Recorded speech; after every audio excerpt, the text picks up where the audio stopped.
السلام علیکم ورحمۃ اللہ وبرکاتہ۔ نحمدہ و نصلی علی رسولہ الکریم، اما بعد۔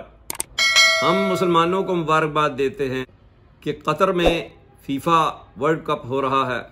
اس موقع پر قطر کی حکومت نے جو بہترین اسلامی شعائر کی تبلیغ و ترویج کے لیے ایک بہت عمدہ قدم اٹھایا اور پوری دنیا کے لیے مثال قائم کی کہ آپ لوگ کس طریقے سے اپنی دعوت کو عام کر سکتے ہیں۔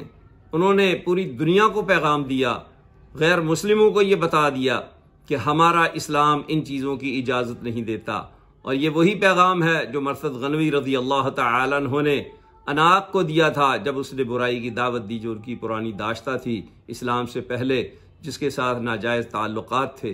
اس نے کہا، مرثد اہلم و سہلا وبت عندنا اللیلہ، ہم تجھے خوش آمدید کہتے، ویلکم کرتے ہیں، آج کی رات ہمارے پاس گزارو۔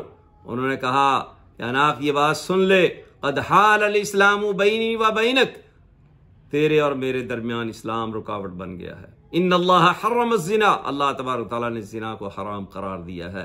یہی پیغام آج قطر والوں نے پوری دنیا کو دیا کہ اسلام رکاوٹ ہے، اسلام ان چیزوں کی اجازت نہیں دیتا، تو لہذا انہوں نے ان ساری چیزوں پہ پابندی لگا کر کے مسلمانوں کو بھی سمجھا دیا، غیر مسلموں کو بھی بتا دیا کہ ہم مسلمان ہیں اور ہماری اسلامی اقدار ہیں، اور دنیا نے اس پر خوشی منائی اور نیا ایک ریکارڈ قائم ہوا۔